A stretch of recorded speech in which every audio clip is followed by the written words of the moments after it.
Hello, welcome to our YouTube channel. Let us discuss the topic international business law. And here are the few table contents which we are going to discuss, and let us start with it. So international business law is a practice that deals with the law of global commerce and its various impacts across different jurisdictions. तो एक तरह के laws हैं जो business में या commerce globally commerce में use होते हैं, उसके impacts different jurisdictions पे applicable होते हैं. सो ये इश्यूज कवर करते हैं जैसे economics, international commercial transaction, licensing की पॉलिसीज, टैरिफ एंड टैक्सेस. और इट आल्सो वेरीज डिपेंडिंग किस जुरिस्डिक्शन के हैंड में ये है. So international business law builds on the basic concept जैसे बिजनेस लॉ जो expand and adapt them to international markets.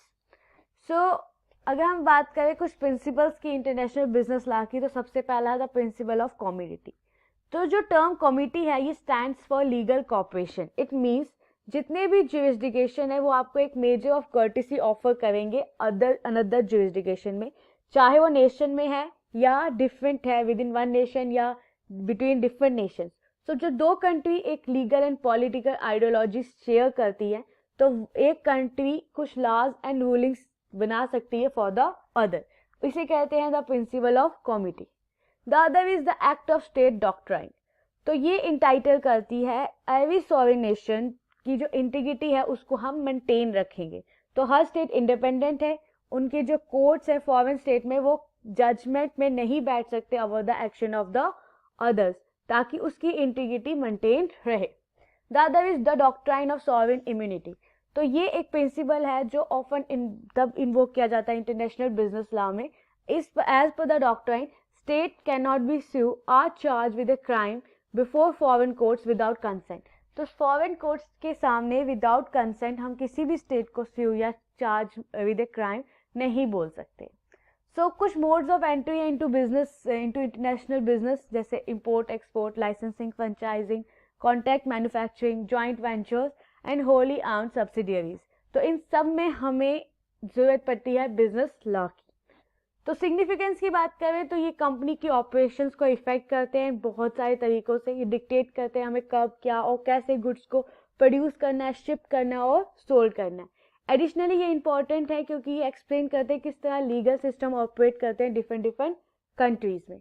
ये एक अंडरस्टैंडिंग प्रोवाइड करते हैं किस तरह बिजनेस को ग्लोबली कंडक्ट करना है, पूरी लीगल एडवाइस प्रोवाइड करते हैं कब बिजनेस कंडक्ट करना है, कैसे करना है विद अनदर कंट्री.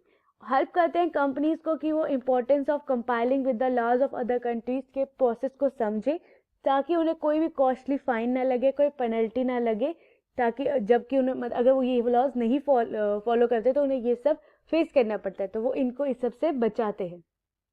सो कुछ एडवांटेजेस हैं कि ये रेवेन्यू एंड कस्टमर ज़्यादा जनरेट करते हैं, बिजनेस रिस्क थोड़ा ज़्यादा होता है, न्यू टैलेंट को हायर करते हैं, ऑप्टिमम यूटिलाइजेशन होती है रिसोर्स की, वैरायटी होती है कस्टमर में, रिड्यूस करते हैं dead stock, better brand image and economy of scale.